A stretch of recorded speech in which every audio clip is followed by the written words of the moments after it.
Friends, it is 6:30 and we're going to transition. We promised you last week when we were talking about the parable of the sower that we were going to be doing a different kind of exploration every week, and we are doing that tonight as well. We want to direct your attention to the stage. We have some theater for you this evening.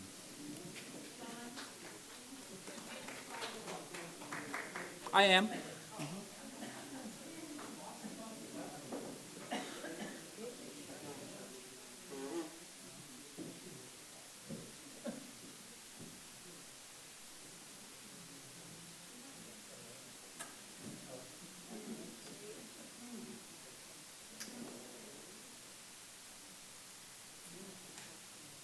Give your wall, loser. Run. Do it now. This isn't a game. Come here.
Taxi!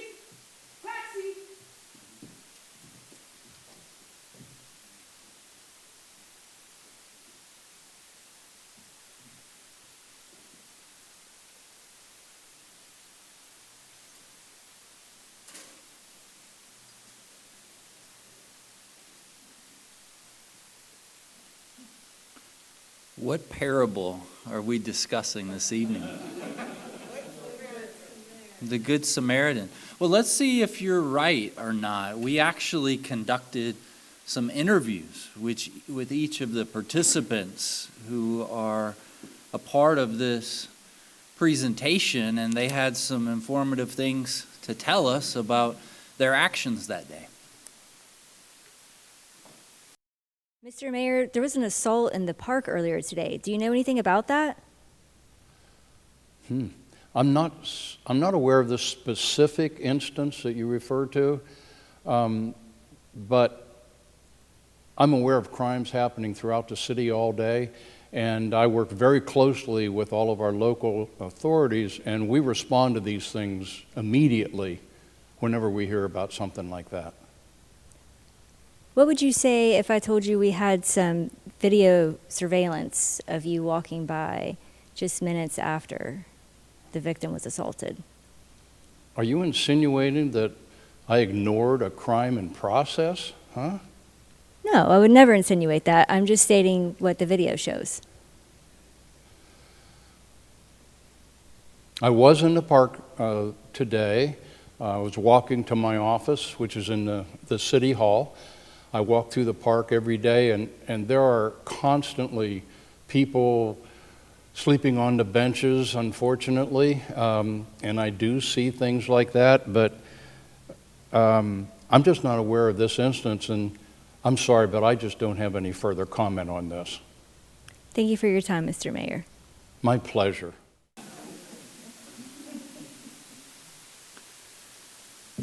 Well, that was telling, wasn't it? Mr. Mustard in the kitchen with the candlestick. Dr. Lapsley, can you please tell us what you saw in the park earlier today? I saw a gentleman sitting on a bench. He appeared to be a little bit disheveled, but he did appear to be okay. Did you attempt to help him at all?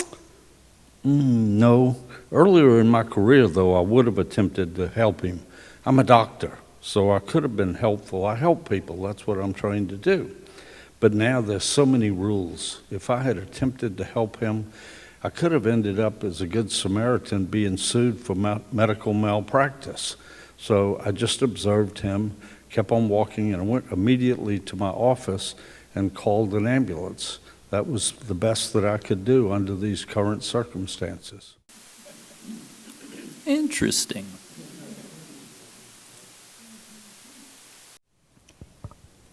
Ms. Demure, can you tell us what you saw in the park today? Well, I've lived around the park for a long time now, and I know all the hustlers and the panhandlers and the people who are regulars there, and the suits, you know, they come and go, and you see the city officials walk through to cut through to a meeting or something, but this morning there was this man on the bench that I didn't know who he was, and he was sitting on the bench, and he looked so distraught. I didn't know what to do. And why did you stop and help him? Well, he needed some help. He had his hand up by his head, and it looked like he was bleeding, and it just looked like he needed somebody to stop and help him. Were you afraid?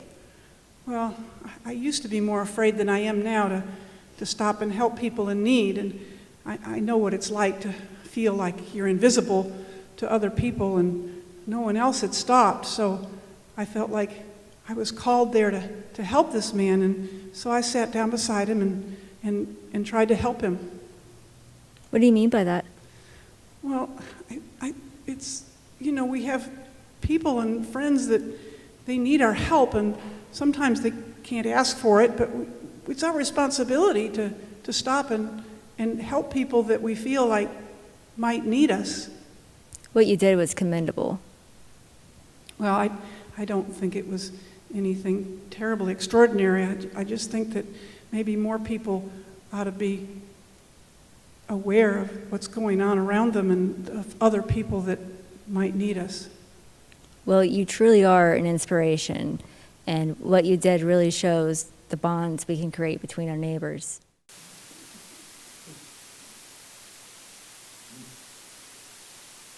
I imagine this must be difficult, but can you tell us a little bit about what happened today? Yeah, it is difficult. You always, you know, these things can happen, but you never really think that they would happen to you. And you always think it's somebody else. But, you know, what happened was I went to a city garage to park my car. I was going to meet a friend for lunch, and like I've done on other days, I took a shortcut through the park. I was just going through when all of a sudden I was surrounded by three men, and they yelled out to me, and demanded to have my wallet. I froze, and I looked around, but there was no one around to really help. And I thought about yelling or doing something, but at some point you decide, is it really worth risking my life for a wallet? No. And so I handed over my wallet. I was also concerned.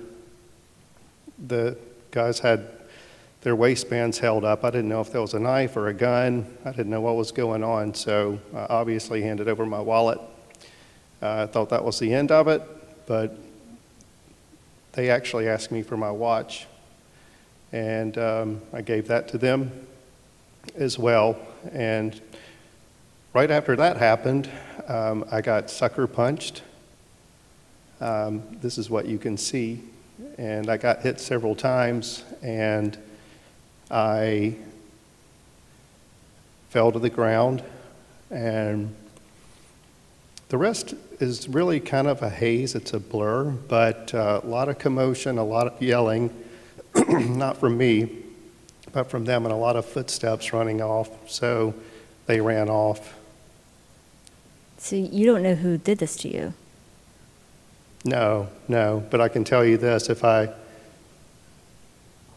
will not forget their faces, that's for sure. If I ever saw them again, I would know for sure.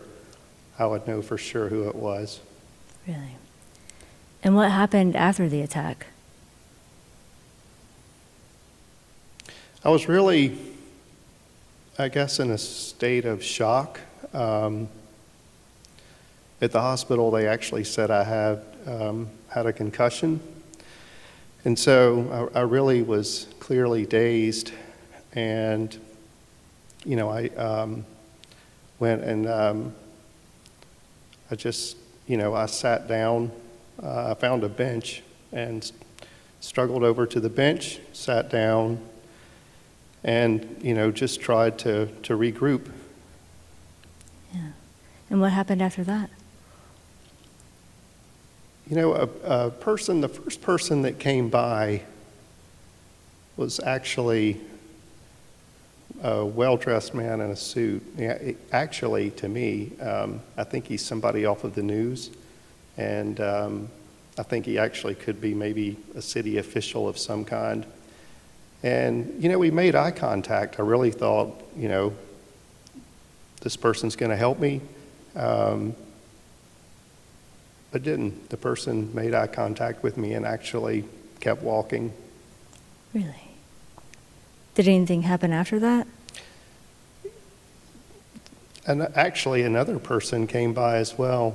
And this person really was a little different. Seemed like that they wanted to help and almost really did help, but did not. They almost looked like they thought about it, hesitated, and walked away as well. And how'd that make you feel? It has a way, something like that has a way of making you feel very invisible and very alone. And so, which is, I'm sure, very understandable, but that's exactly how I felt in this situation. And then did anything happen after that? Yes. It's interesting, really. If you're familiar with the story of the Good Samaritan, oddly, what I'm about to tell you is a bit like that. And I'll be completely honest. The person that came to me, and actually somebody else did see me, and this person happened to be a woman who, to me, clearly looked to spend a lot of time at the park. Maybe not anyone who has a place to live. She was pulling a cart, but she came, sat beside me on the bench, noticed me, obviously, but sat beside me and helped. She listened to, she saw that I needed help, which was nice, and she's the person that took action. She helped clean me up. She asked me if I was okay. And, she's the person that actually noticed me. And more than that, she actually did something. She actually took action. What would you do if you saw her again? I think the first thing I probably should do is apologize, because this person, in all honesty, is normally somebody that I would actually try to avoid, if I'm being completely honest. And I think more than that, too, she's also somebody that I would typically judge just because of how she looked. But I would definitely go back and tell her thank you, because she's actually the person that did something that actually helped me and actually went out of her way to assist me when nobody else would. So a huge thank you is in order for her. Yeah, definitely. Thank you to her, and we're glad she was there, and we're glad you're okay. Thank you. I'm glad to be okay as well. Thank you for your time. Thank you.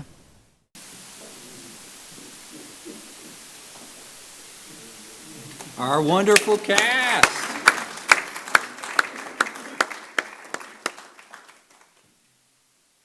would like to add before, because he's too shy, that in addition to a pastor and a teacher, we have a playwright in our midst.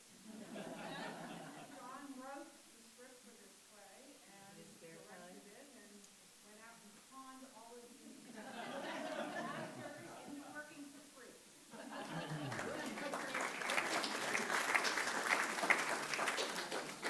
And we are filming this evening for anyone who doesn't have the opportunity to come out because they are homebound and simply can't be with us because of the drive or the dark. And Jim Brown is very helpful and is videotaping this for us as we speak. And then, as you're all aware, we have someone on our staff team who has been here, 2 weeks? And within the second week on the job, I said, Nicole, do you think within the next few days we could pull together this play that I've just written and maybe, splice all the video together and deal with the costumes and do this special effect thing at the beginning with the voices in the background? And she said, I think we could probably do that. Big hand to Nicole. Thank you so much for everything that you're doing to serve. I'm blown away by the amount of talent that we have in our congregation in so many different ways. It's on display tonight, and it's on display every week in the life of our church together as we see the different gifts and skills that help make our church strong. And I'm just so grateful to look out and to see everyone here taking part in this event. And I have to admit, this has been one of the most fun experiences that I've had in all of my years of ministry, so I hope that we'll continue to do stuff like this. Thank you to everybody who participated. I really, really appreciate it. So we're going to go backwards a little bit first and talk about where we've been, and then we'll move forward again. So Lent, season of prayer, fasting, giving, formalized by the First Council of Nicaea in 325. As Karen explained last week, what are the parables? Would you like to lead this part for us, Karen? Please do. Yeah. Most of you were here last week. This is for the benefit of those of you that are just joining us this week, that even though our parables are all individuals, they do all come under the big title of parables. And so we looked last week at what a parable was. It's more than just a story. It's a story that confuses or teases us. It has meaning for our lives, and it compels a response. Now, why did Jesus teach these parables? Well, the parable today, it was mainly the demands of discipleship, and we saw those demands of discipleship, especially with our homeless woman and how she treated the injured person. portrays the kingdom of God, both as a present and the future, and the importance of the implicit claims of Jesus' identity as deity. And I want to pick up on something from last week. So if you'll look at your table, you will see a picture from the St. John's Bible from last week. And Vic Bell brought up something at the very end when people were thinking about going home. And I wanted to come back to that in one more piece. And what, Vic, where are you, Vic? Do you remember what you said as we're looking at this picture? Okay, too many distractions. All right. Well, do you remember? Somebody said it. Yeah, exactly. So if you look at the sower in this particular painting, the sower, who is Jesus, is standing on the water. Now, most of us can't, I don't think any of us can do that, all right? And so that, in that particular painting, is an expression of Jesus' deity. But there's something else that we didn't have a chance to see yet. And those of you with really good eyes, Nicole, can you put on all the lights? I think they might need it. I want you to follow the sower's hand and the seeds that are coming out of it, all right? And look where they're going on the calligraphy. See if you can see. I'll put a circle around it. See where those seeds are going. Yeah, they're going on certain words, specifically apostle, Simon Peter, James. All right, so the question is, were those people good soil for the seeds? What do you think? Well, how would we determine that they were good soil? I think these data say it all. 8 billion total world population today, and about 2.4 billion of those people are Christians. So from those seeds that Jesus, the great sower, tossed out among the 12 disciples, they multiplied many, many, many times over all those generations. So that was just something I wanted to point out from the sower and the seed. If you want to add anything, that's fine, but we can move on to the Good Samaritan. Yeah, that's, we said this was an ecumenical Bible. But in reality, it's from St. Benedict's monastery, and so they have their roots, obviously, in Roman Catholicism, and they always showed Jesus with a halo on. Okay? All right. Thank you. Thanks, Kat. So we were talking about where we had been previously, and now we're fast forwarding back again to this week. Before we dive into some of these questions, I want you to think just a little bit about things in that play that struck you, because we were reimagining the parable of the Good Samaritan in a modern context. And then even before we do that, why don't we refresh ourselves and remind ourselves what the parable of the Good Samaritan actually says. So I've got Bibles in front of you.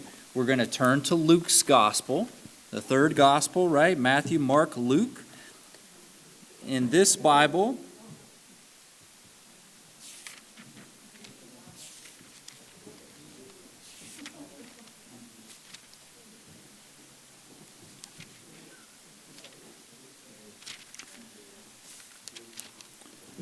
we're in Luke, and we're in chapter 10, beginning with the 25th verse. And it's page 71 in the Bible that I have. I'd like to bring the microphone to a volunteer who's willing to read for us. Or if you're willing to come stand here, that'd be wonderful. Then people at home could see you too. Please, Layla. You want to come up front? Yep, great.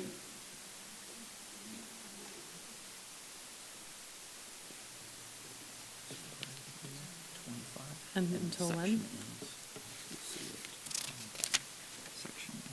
Oh, okay.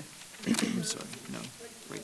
right to Perfect. there. So. Verse 25, Luke chapter 10, beginning with the 25th verse. Just then, a lawyer stood up to test Jesus. "Teacher," he said, "what must I do to inherit eternal life?" He said to him, "What is written in the law? What do you read there?" He answered, "You shall love the Lord your God with all your heart, and with all your soul, and with all your strength, and with all your mind, and your neighbor as yourself." And he said to him, "You have given the right answer. Do this, and you will live." But, wanting to justify himself, he asked Jesus, "And who is my neighbor?" Jesus replied, "A man was going down from Jerusalem to Jericho and fell into the hands of robbers, who stripped him, beat him, and went away, leaving him half dead. Now by chance, a priest was going down that road, and when he saw him, he passed by on the other side. So likewise, when a Levite, when he came to the place and saw him, passed by on the other side.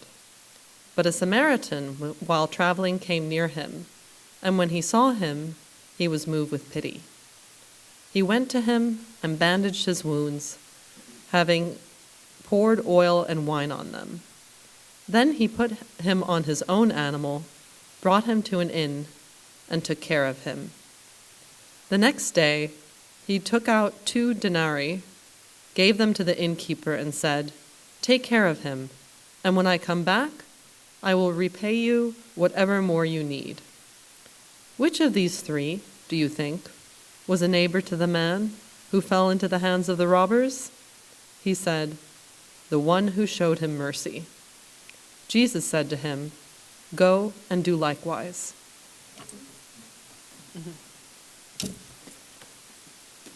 So you've seen the modern retelling of the parable. You've heard the story from the Bible. What are the things that you are noticing, either in the scripture or in the live performance or in the interviews that you just heard?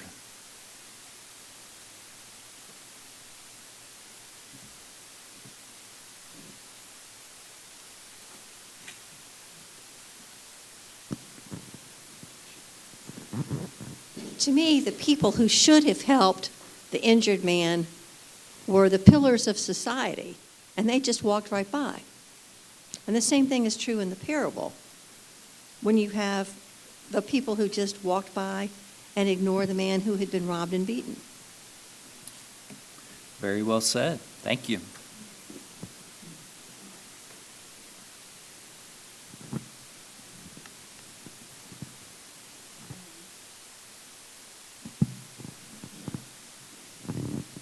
Samaritans and the Jews did not get along with each other. So the man who stopped to help a Jew was going out of his way to show mercy. You're exactly right again. Both wonderful comments. Other comments?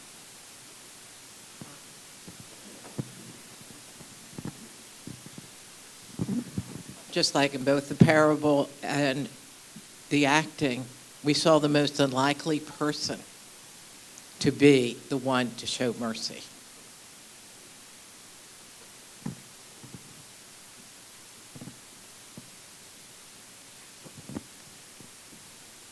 Other thoughts?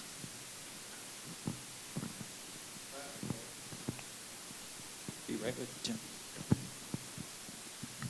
It also is interesting just to see how little human nature, has really changed. And, one reason why the Bible is so timeless, because it speaks to so many different levels of our living and how we are, who we are.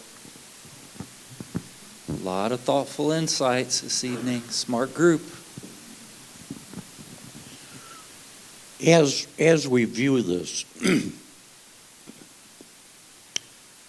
we can probably reflect on our daily life, because there are times in that daily life where we can see people in need. And it doesn't take a whole lot to go a little bit out of our way. But in saying that, we get caught up in the hustle and bustle of what's going on in our lives and in the world. We kind of get self-centered. And this should bring back a focus to us that it won't be long that you'll see an opportunity and hopefully take it. Well said. It also reminds me of the whole issue of judgment and how easily we judge others on appearance or on, and not always on actions and words. And I think this was an example of the person who would normally be judged negatively was the one who was the positive individual.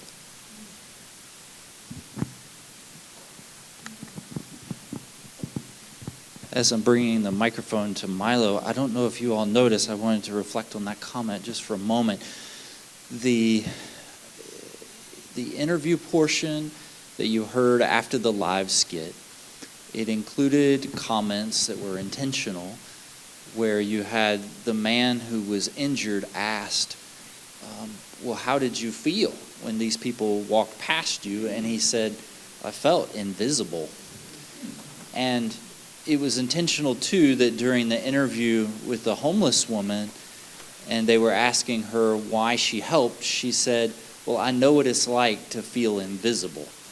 And so that idea about judgment, mercy, compassion, seeing other people's humanity, we heard the character played by David also say, I felt seen. And that's what helped get me the help that I needed, was simply that recognition of my humanity. I'm intrigued by what Jesus had in mind when he used a priest and a Levite, who were both from the same tribe from which priests come. And they both went by.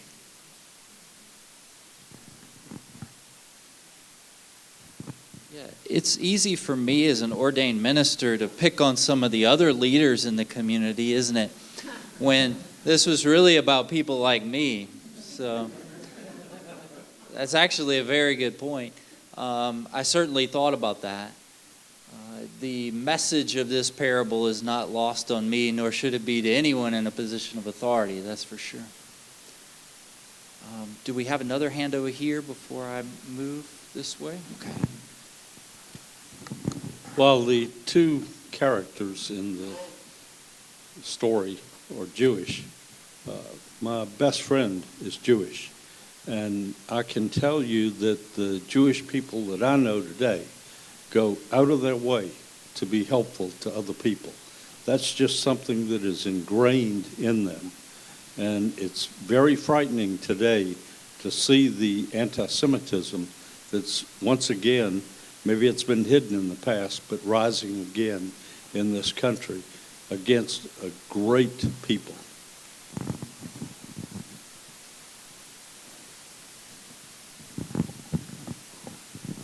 Whenever people are scapegoated, there are problems, whatever kind of group that might be.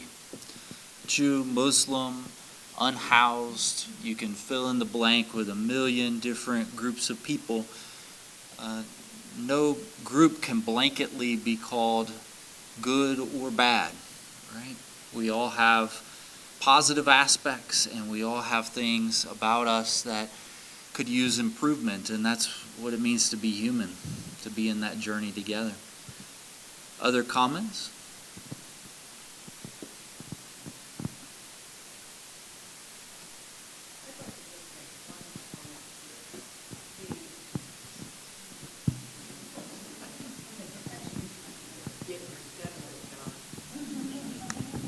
So we've been talking a lot here about loving your neighbor. And most of us have neighbors that aren't too difficult to love. But was not a subliminal message, or maybe it was a message of Jesus' parable, to love your enemy? Since the Samaritan was an enemy of the Jew, helping a Jew who was injured would be like helping an enemy. And we certainly can think of today, with all of the unsettling going on in the world and various enemies at each other's throats, even if it's only just in our own country with our two political parties, is it more difficult to be a good Samaritan when you're helping an enemy as opposed to just someone who's unfortunate? Because of our focus this week on this passage, I decided to focus on this same passage as a part of the worship service this Sunday. And for those of you who were here this evening, we're going to do a second time through on the live portion of the skit and also the video. And I thought about that a lot, and I thought, am I doing folks a disservice by having you view it twice? But I think it's sort of like when we're viewing a book or a news article or scripture even, that you see different layers perhaps the second time that you didn't notice the first. So I hope that you'll be paying attention to some different things the next time you see it through. When we're talking about the Good Samaritan and the enemies that one might have, and whether or not we are able to treat our neighbor or enemy with respect, with dignity, with compassion, with whatever that may be. And I was reading through what some of the commentators were saying, Bible scholars, about this passage.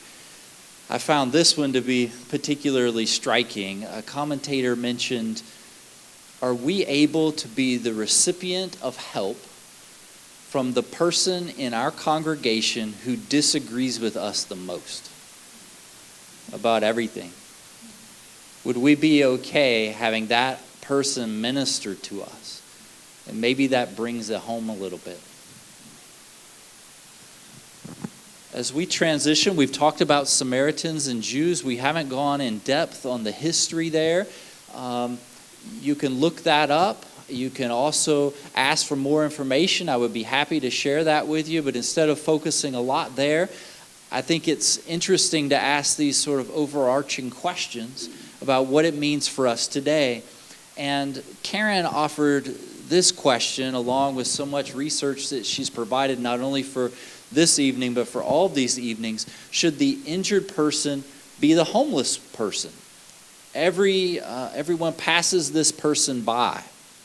Would that perhaps make it more meaningful in that context? And then for each of us to reflect on the idea of your own personal Good Samaritan moment and where you were in that story. Do you have a moment like that in your life? And is the term even used correctly in today's language and context? What would a painting look like in today's world? Any thoughts about any of these questions?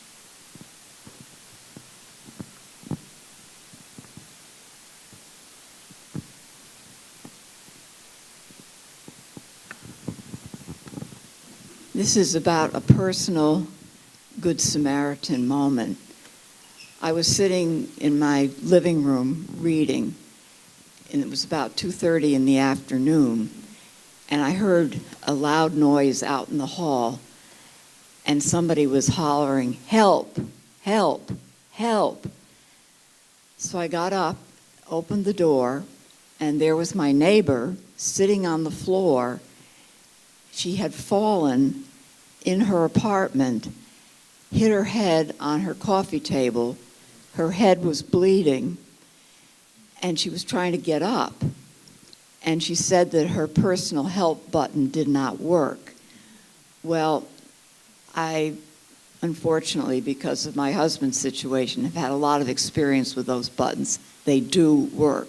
I think she was not probably pressing it in the right place. But at any rate, I went back to my apartment. I called security. Somebody came very quickly and helped her, and eventually they took her to the hospital, and she'd had a minor concussion. That was the Good Samaritan. But then a couple of weeks ago, she was outside her door again yelling, not help, but calling to me. And what she wanted to do was go down the hall. She's not really able to walk. She needs to be in a wheelchair, or at least a walker. And she said she couldn't find her wheelchair. She couldn't find her walker. Well, I had made some plans to meet some people. And I said, well, you need to get some help. And one of the aides came along and helped her, and I just trotted off to my date. And I felt bad about that, because I realized I could have gone and tried to find her walker or find her wheelchair and take her where she wanted to go. But I didn't, because I thought I was going to meet some people, and I just didn't do it.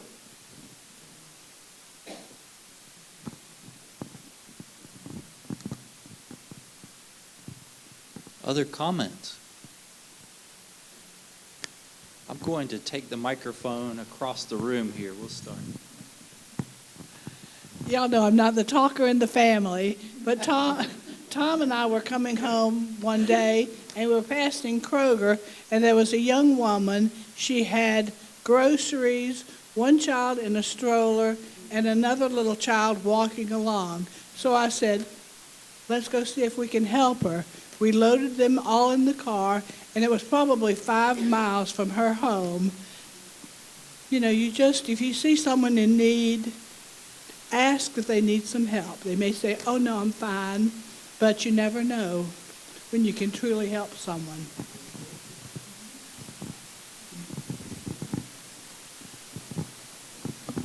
I was going to talk about the one, should the homeless person have been the one? And I kind of liked, what really struck me about this skit was that it was a well-dressed man, obviously educated, well-dressed, but he was beat up and didn't look like it. And so it could be any one of us who happened to fall into the wrong hands. And just because we looked homeless, people walked past us, rather than, where if we had been sitting there with a suit on and a scratched up face, somebody might have stopped and helped. So I think to me it was instructive that it was a fairly well-to-do, educated person that just didn't look that way, and people treated him like he was.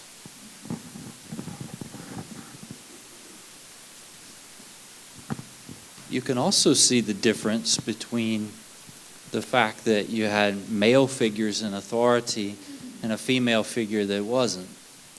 And that's intentional too. Other comments? Yes. One of the questions you asked is the term correctly used in today's language? I reflected on that, and I said, I think it is, but maybe it's because I'm too old.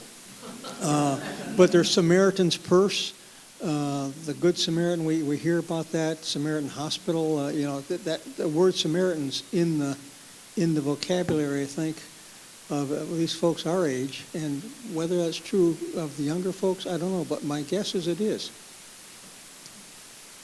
But I don't know.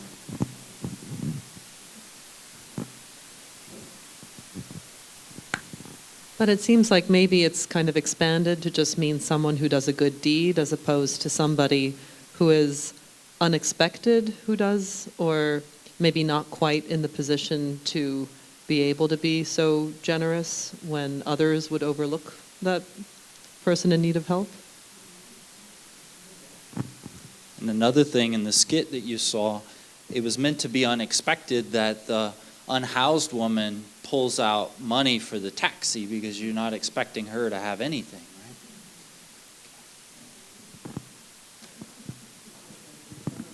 right? I just want to comment on the Good Samaritan law. And under that, as long as we are practicing, as a nurse or Thomas as a false doctor. The thing is as long as we practice within our skill and educational level, the law has recognized the Good Samaritan law, so that it's what Tom had said was in fact true. A lot of doctors did not like to do that because of the fear, but it became law. So I just wanted to clarify There was that. a little ad-libbing there. Yeah, I know.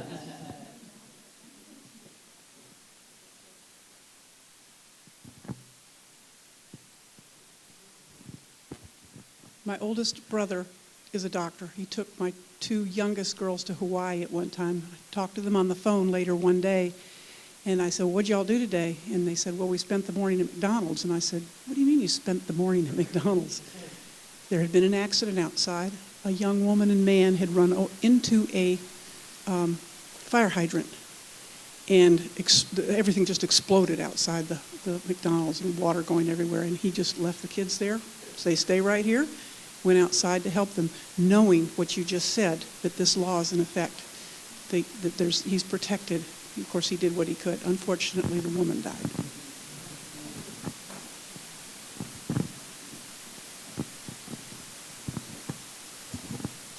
For the thing about the when the lady pulled out the money, I interpreted that as all she had. She was giving the rest of the money that she had, that she owned, to help the man with the taxi. Yes, I agree with you. So there's another parable about that. We don't happen to be exploring that, but Jesus told a parable about a woman who was a widow who went and provided her offering, and it was a small amount of money, but it was all that she had, and he claimed that she had given more than those who had essentially given more by our standards. Yeah. Other comments? Yes, Layla.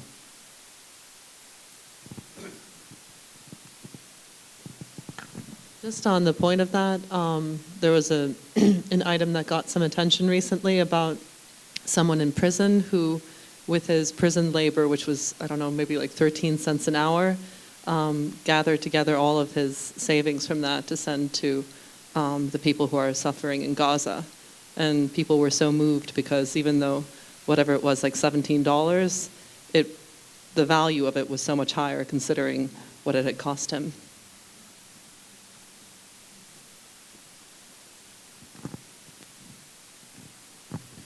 Thank you all for the great discussion. We're going to move and look at a few pieces of art. And before we get there, we have a little bit of reflection about where we've been again. These are the different Lenten soup suppers that we've been engaged with. Tonight, of course, we're doing the Good Samaritan. Next week will be the prodigal. And we hope that you can join us then. We had a Martin Luther quote last week. Maybe he's becoming the hero of this series. Tonight, we have another one. God does not need your good works, but your neighbor does.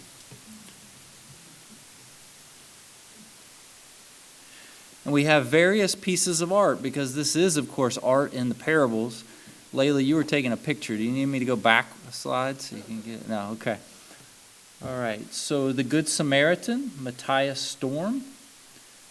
An interesting thing that you see here is that the man who is attacking the man on the side of the road, we don't often hear about the assault part of it. We tried to include some of that in the skit tonight. We just find in the Bible the story where the man is left for dead on the side of the road, but we don't know how it happened. And here, there's a pretty violent depiction. Good Samaritan healing the traveler. Interesting that he's wearing a headband that may have a reflection on when and where this painting was created.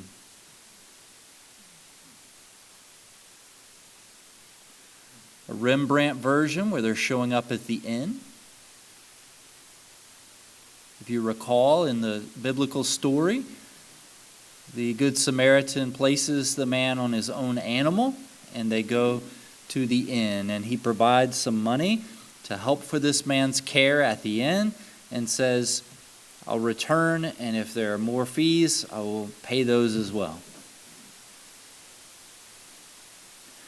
You can see that we're moving chronologically, too, through the years, and they're getting more modern. Yeah, that's right. It also tells the story of how art evolves, also the different times and places in which these pieces of art were produced, made.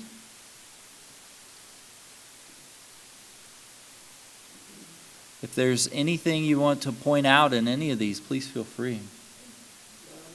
Yes. Yes. That's correct.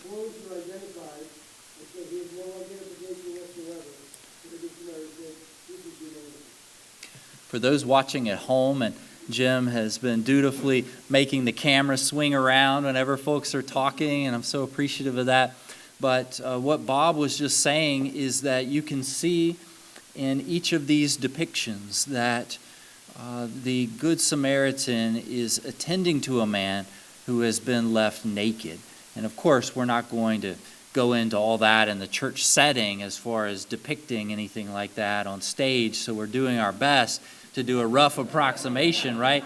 But the reality is that the story was way more stark than the way we've presented it, because not only was this person injured, but this person was also nearly naked, which adds a whole nother dimension to it, doesn't it? Anonymous. Yes, more anonymous, yes. Mm-hmm. And then this is a more modern depiction, and it comes from the Latin American community, more surrealist perhaps. I find this one to be really interesting. Karen, do you have some comments? Well, what I was hoping was that the last question before you started going through the painting was if you were an artist today and were creating... Let me bring this to you. Or if you don't mind coming to the podium, that'd be great.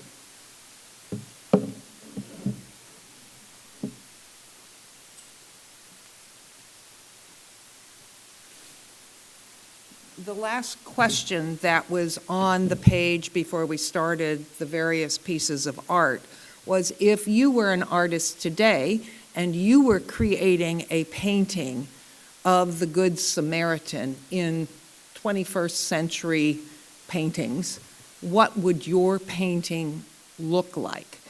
And so I think after you've been able to see these paintings, and John pointed out the one painting that came from the 1600s in which the Good Samaritan had on a turban, which represented a period of time when the people from the Moors had taken over Europe. And so everything was very Moorish in the 1600s, in that Baroque time.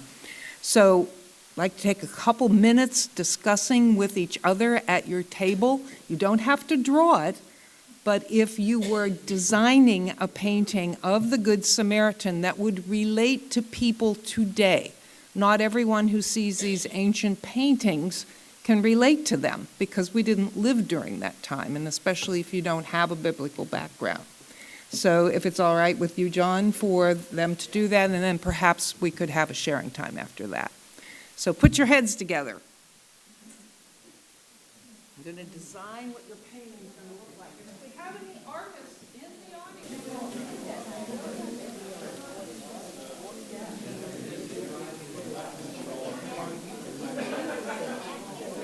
I know that it's getting late, everyone, so I want to honor your time. Draw us all back together as a big group as we close. If you need to depart, we certainly understand that. Thank you for being here.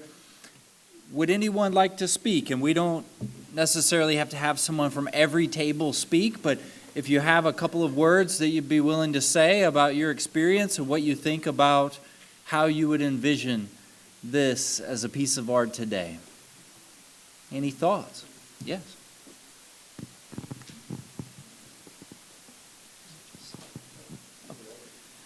This is actually a true story. So our picture is of two women stopped on the side of I-95 with their car that's run out of gas. And a man on a motorcycle stops, asks what the problem is, drives 5 miles down the road, buys gas, buys a gas can, drives all the way back on 95, all the way back around to where we were standing, and brings the gas and takes nothing in return. And that's our Good Samaritan. Oh, and his comment was, when I tried to give him money, he said, "No, just the next time you see a motorcyclist in trouble, please help."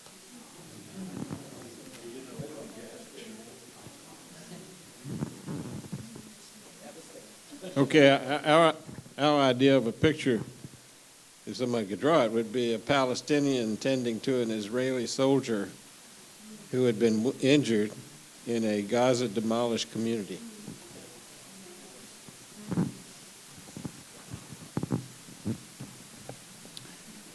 And Nate was interacting with me about this scripture and his drawing, and he was coming up with some ideas too, and I'm grateful that it's something that can connect with people of all ages.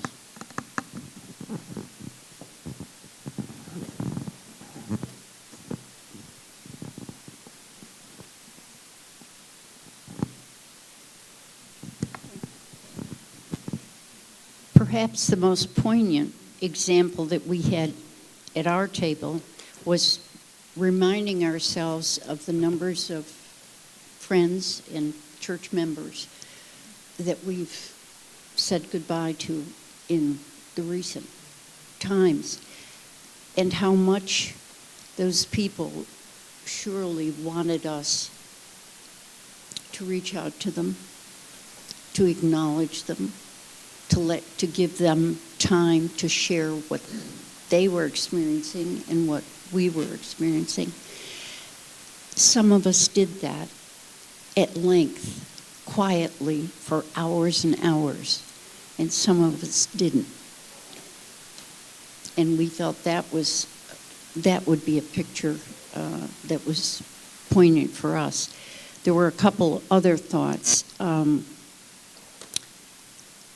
Going out of our way, as the motorcycle gentleman did, going out of our way to be of assistance, not because it was convenient, but because it was inconvenient, and still we offered that help. And we thought, as a picture, today's skit was very apropos. It said as much to us as we could picture separately. Other comments?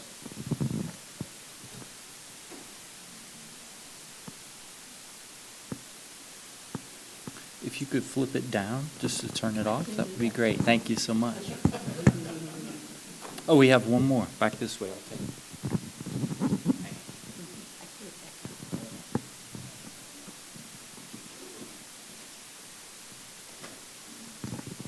Pat had a good story. She takes bread to Emmaus house, and while she was there, one of the people in the facility was in a wheelchair and blind, and the other homeless people were helping him and apparently take good care of him. So I think regardless of your financial situation, people help in many situations that we don't think of otherwise.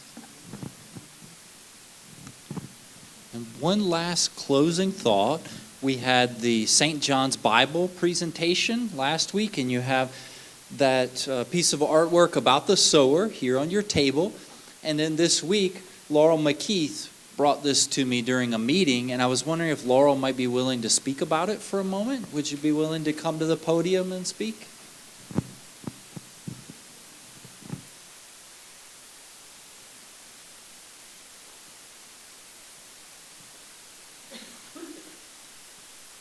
I was sitting in my dining room, and I'm doing my Bible study, and I'm looking up, and there is I had gotten this back when I was stationed in Germany. And we went to see, and I don't remember if it was the real one or a reproduction of the Gutenberg printing press that was developed in Mainz, Germany.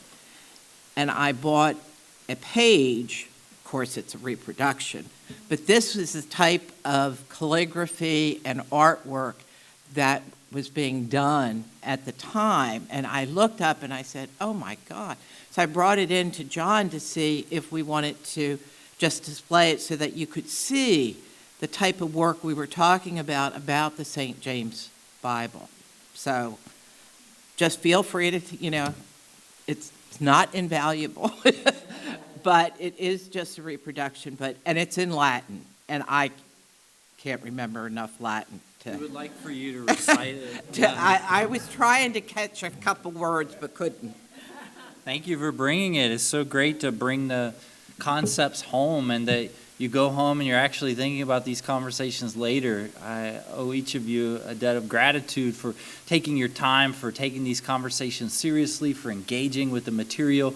We're so grateful that you came out this evening. We hope that you enjoyed it. We hope to see you again next week. Please do sign up and join us for dinner and discussion. Once again, 5:45 is the meeting time. Dinner begins promptly at 6. Many thanks to our fellowship committee and all who were engaged in helping get the tables and the food here.